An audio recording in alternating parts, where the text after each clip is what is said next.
Hello everyone, welcome in Jema Natraj YouTube channel. Today I will teach you geography. आज हम आप लोगों को भूगोल पढ़ाएंगे। तो स्टार्ट करते हैं। सबसे पहले हम स्टार्ट करते हैं भूगोल का जो जनक होता है वो हम हिकेटियस को भूगोल का जनक कहा जाता है। हिकेटियस को भूगोल का जनक कहते हैं। और विश्व ग्लोब का निर्माता मार्टिन वहम है। विश्व ग्लोब का निर्माता मार्टिन वहम है। विश्व मानचित्र के निर्माण करता है अनेक जी मेडर हैं। इसके बाद हम पहुंचते हैं अब सौरमंडल पर। सोलर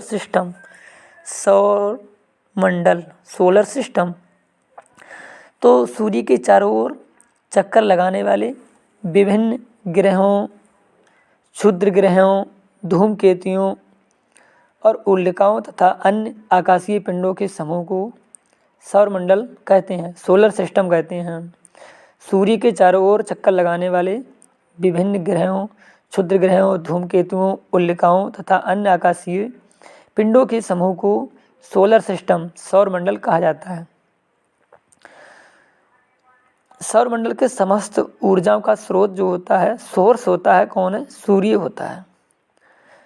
अब सूर्य जो है सौरमंडल का मेन होता है, प्रधान होता है। सूर्य अपने अक्ष पर पूरब से पश्चिम की ओर घूमता है। इसका मध्य भाग जो होता है 25 डेज में और ध्रुवीय भाग 35 डेज में एक घूर्ण पूरा करता है। सूर्य अपने अक्ष पर पूरब से पश्चिम की ओर घूमता है। इसका मध्य भाग 25 डेज में और ध्रुवीय भाग 35 डेज में एक घूर्ण करता है। सूर्य का केंद्रीय भाग क्रोड कहलाता है, जिसका टेम्परेचर जो होता है 1.5 × 10⁷ डिग्री सेंटीग्रेड होता है तथा सूर्य की बाहरी सतह का टेम्परेचर 6000 डिग्री सेंटीग्रेड होता है। सूर्य एक गैसीय गोला है जिसमें हाइड्रोजन 71%, हीलियम 26.5% एवं अन्य तत्व 2.5% होते हैं। सूर्य का जो दिखाई देने वाली सतह होती है उसे हम फोटोस्फीयर, प्रकाश मंडल इंग्लिश में बोलते हैं फोटोस्फीयर। सूर्य की दिखाई देने वाली सतह को प्रकाश मंडल, फोटोस्फीयर कहते हैं।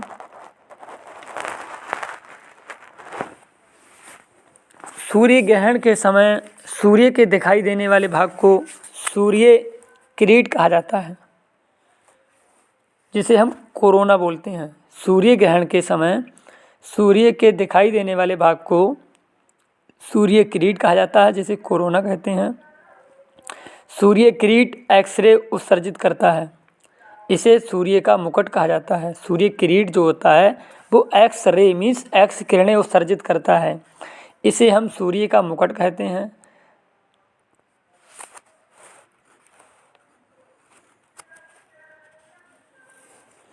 सौरमंडल के पिंड। IAU इंटरनेशनल एस्ट्रोनॉमिकल यूनियन, अंतर्राष्ट्रीय खगोल शास्त्री संघ। IAU की फुल फॉर्म होती है इंटरनेशनल एस्ट्रोनॉमिकल यूनियन।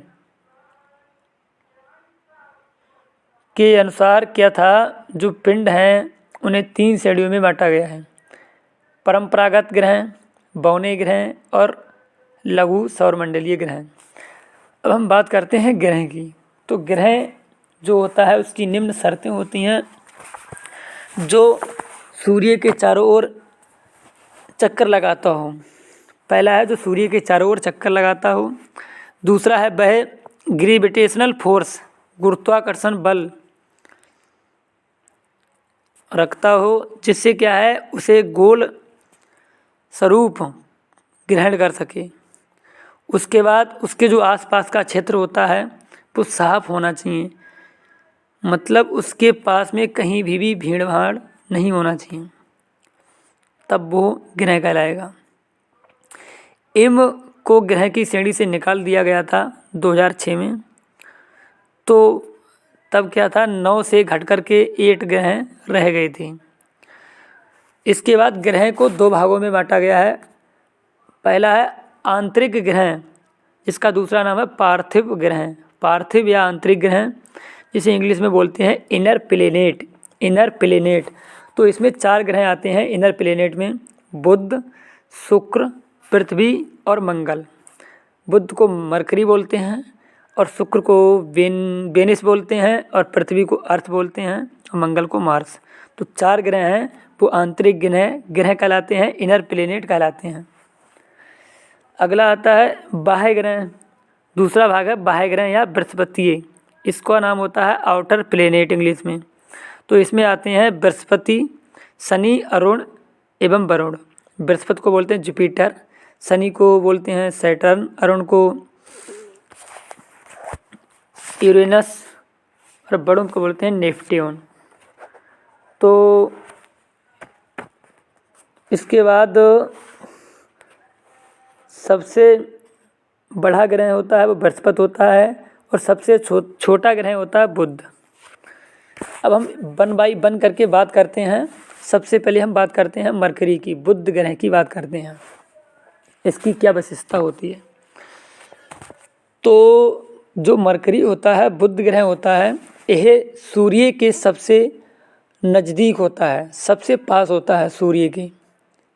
बुध ग्रह सूर्य के सबसे नज़दीकी ग्रह है, जो सूर्य निकलने के 2 घंटा पहले दिखाई पड़ता है। यह सबसे छोटा ग्रह है, जिसके पास कोई भी उपग्रह मीन्स कोई भी सैटेलाइट नहीं है। यह सबसे छोटा ग्रह है जिसके पास कोई भी उपग्रह नहीं है। इसका सबसे विशिष्ट गुण यह है कि इसमें चुंबकीय क्षेत्र पाया जाता है, मैग्नेटिक फील्ड पाया जाता है इसमें। यह सूर्य की परिक्रमा सबसे कम समय में पूरी करता है। इसका जो टेम्परेचर होता है वो 180 डिग्री सेंटीग्रेड होता है। इसका टेम्परेचर 180 डिग्री सेंटीग्रेड होता है। इसे जल में रखने पर तैरने लगता है। यहाँ पर दिन अति गर्म, बहुत ज़्यादा गर्म होता है एवं रातें जो होती हैं वो बर्फीली होती हैं। इसका टेम्परेचर सभी ग्रहों में सबसे अधिक होता है। अगला आता है वेनिस, शुक्र ग्रह का आता है। उसका विशेषता उसकी है कि यह पृथ्वी के सबसे निकट ग्रह है। यह पृथ्वी के सबसे निकट ग्रह है। शुक्र ग्रह पृथ्वी के सबसे निकट है। यह सबसे चमकीला एवं सबसे गर्म ग्रह होता है। सबसे चमकीला एवं गर्म ग्रह होता है, गर्म ग्रह। इसे सांझ का तारा या भोर का तारा कहा जाता है। शुक्र ग्रह को सांझ का तारा या भोर का तारा कहा जाता है। इसका भी रीजन होता है कि यह शाम के समय पश्चिम दिशा में तथा सुबह में पूर्व की दिशा में आकाश में दिखाई पड़ता है, इसीलिए इसे सांझ का तारा और भोर का तारा कहते हैं। शुक्र ग्रह जो होता है क्लॉकवाइज घूमता है और इसे पृथ्वी का भग्नी ग्रह कहा जाता है। शुक्र ग्रह को पृथ्वी का भग्नी ग्रह कहते हैं और इसके पास कोई भी सैटेलाइट नहीं होता है। इसके बाद आता है जुपिटर, बृहस्पति। यह सौरमंडल का सबसे बड़ा ग्रह है। यह सौरमंडल का सबसे बड़ा ग्रह है। इसे अपनी धुरी पर चक्कर लगाने में 10 घंटा तथा सूर्य की परिक्रमा करने में 12 वर्ष लगते हैं। सूर्य की परिक्रमा करने में 12 वर्ष लगते हैं। इसका उपग्रह जो है गैनीमीड सभी उपग्रहों में सबसे बड़ा है। इसका रंग पीला होता है। इसका उपग्रह गैनीमीड, इसका जो सैटेलाइट है गैनीमीड नाम का, गैनीमीड सभी उपग्रहों में सबसे बड़ा है। इसका रंग पीला है। इसके बाद हम बात करते हैं मार्स ग्रह की, मंगल ग्रह की। इसे रेड प्लेनेट लाल ग्रह कहते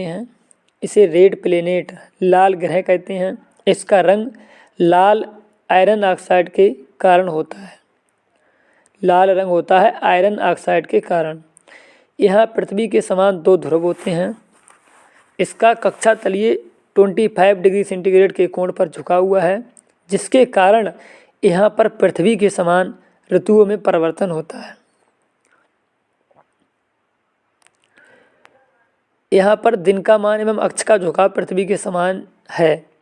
यह अपनी धुरी पर 24 आवर्स में मीन्स 24 घंटे में एक बार पूरा चक्कर लगाता है। इसके 2 सैटेलाइट हैं, 2 उपग्रह हैं, फोबोस और डीमोस। फोबोस और डीमोस सूर्य की परिक्रमा करने में इसे 687 दिन लगते हैं। सूर्य की परिक्रमा करने में इसे 687 दिन लगते हैं। सौरमंडल का सबसे बड़ा ज्वालामुखी ओलिपस मेसी, सौरमंडल का सबसे बड़ा ज्वालामुखी ओलिपस मेसी एवं सौरमंडल का सबसे ऊंचा पर्वत निक्स ओलंपिया, सौरमंडल का सबसे ऊंचा पर्वत निक्स ओलंपिया जो माउंट एवरेस्ट से 3 गुना अधिक ऊंचा है, जो माउंट एवरेस्ट से 3 गुना अधिक ऊंचा है, इसी ग्रह पर स्थित है।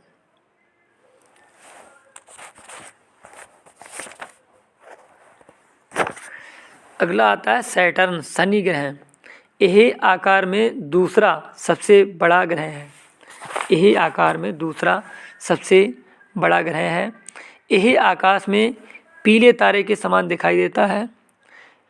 इसकी विशेषता है कि इसके तल के चारों ओर वलय पाया जाता है।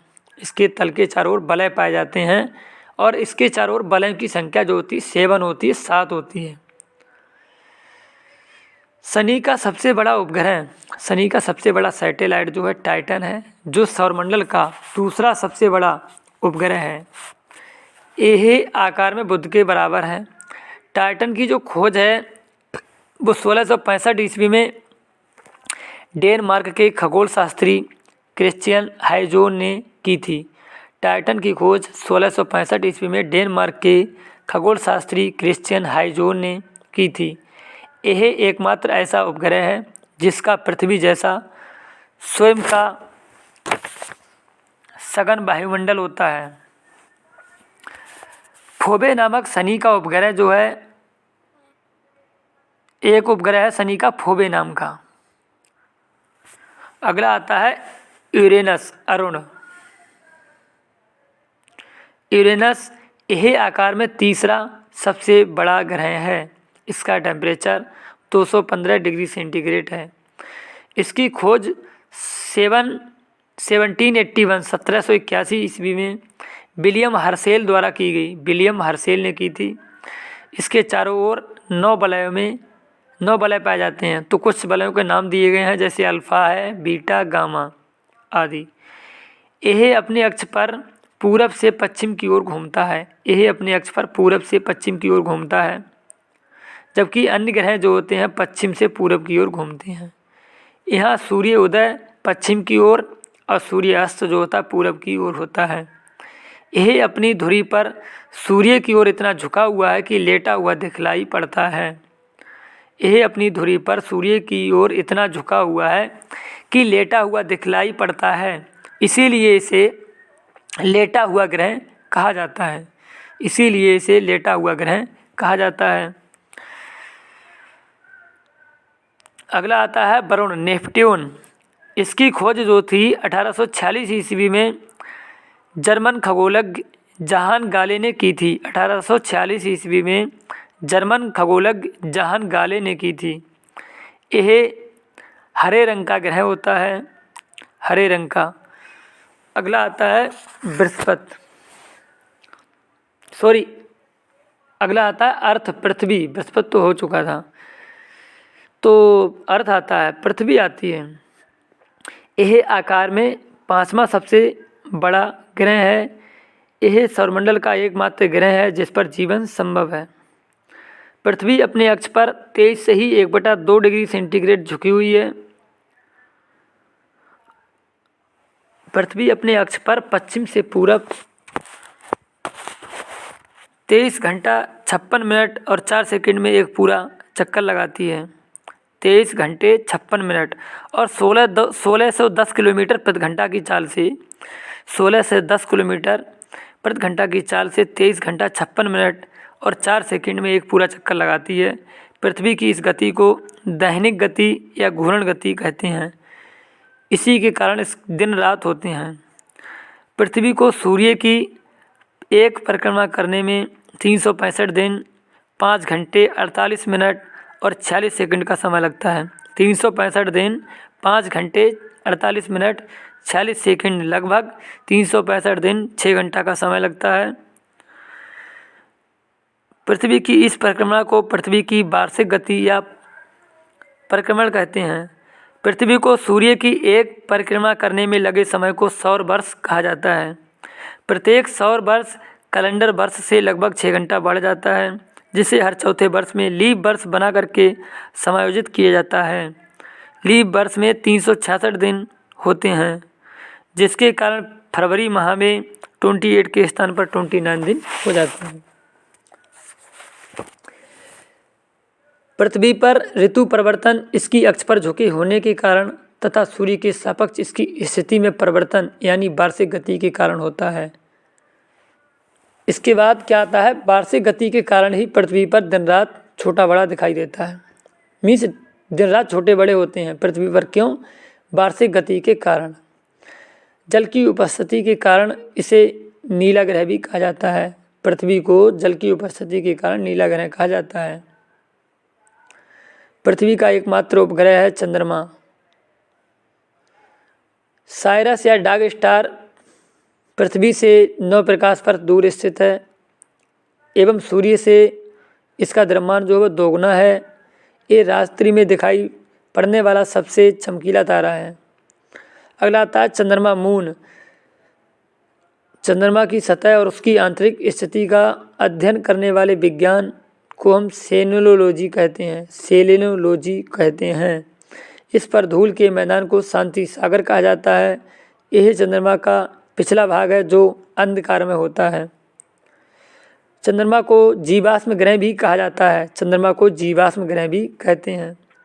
चंद्रमा पृथ्वी की एक परिक्रमा लगभग 27 डेज 8 घंटे में पूरी करता, 27 दिन 8 घंटे में पूरी करता है और इतनी ही समय में अपने अक्ष पर एक घूर्णन करता है। यही कारण है कि चंद्रमा का सदैव एक ही भाग दिखाई पड़ता है। पृथ्वी से चंद्रमा का लगभग 57% भाग को देख सकते हैं।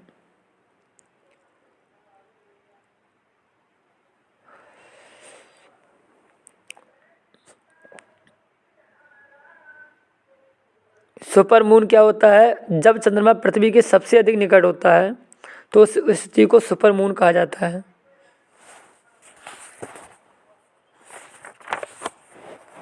इसके बाद आता है ब्लू मून। एक कैलेंडर माह में जब 2 पूर्णिमाएं होती हैं तो दूसरी पूर्णिमा का चांद ब्लू मून कहलाता है। इसका मुख्य कारण 2 पूर्णिमाओं के बीच जो होता है अंतराल 31 डेजों से कम होना है। ऐसा हर 2-3 साल पर होता है। अगस्त 2012 में 2 पूर्णिमा देखे गए थे। इसके बाद 2018 में। इसके बाद आता है बौने ग्रह, एम। इसकी खोज 1930 ईस्वी में हुई थी, इम की खोज, और 2006 में इम को ग्रह की श्रेणी से हटा दिया गया था। इम को ग्रह की श्रेणी से निकाले जाने का मुख्य कारण ये है कि इसमें इसका जो आकार था वो चंद्रमा से छोटा था। इसका आकार चंद्रमा से छोटा था। इसकी कक्षा का वृत्ताकार ना होना। तीसरा था वरुण की कक्षा को काटना। इसका IAU ने नया नाम रखा है 134340। 134340। इसके बाद आता है लघु सौरमंडलीय पिंड, क्षुद्र ग्रह, एस्ट्रॉयड। मंगल एवं बृहस्पति ग्रह की कक्षाओं के बीच कुछ छोटे छोटे आकाशीय पिंड हैं जो सूर्य की परिक्रमा कर रहे हैं, उसे क्षुद्र ग्रह कहा जाता है। एक क्षुद्र ग्रह जो होते हैं ग्रहों की विस्फोट के फलस्वरूप बनते हैं, छोटे छोटे टुकड़ों से बनते हैं।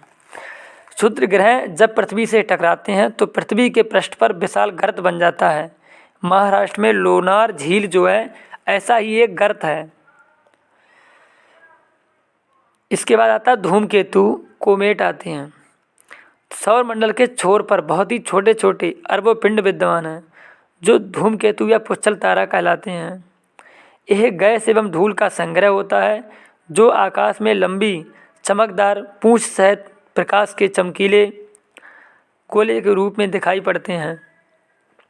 धूमकेतु केवल तभी दिखाई पड़ता है जब वह सूर्य की ओर होता है, क्योंकि सूर्य किरणें इसकी गैस को चमकीला बना देती हैं। धूमकेतु की पूंछ जो है हमेशा सूर्य से दूर होता दिखाई देता है। हैले नामक धूमकेतु का परिक्रमण काल 76 वर्ष होता है। यह अंतिम बार 1986 में दिखाई दिया था। अगली बार यह 2062 में दिखाई देगा। तो इस तरह से हमारा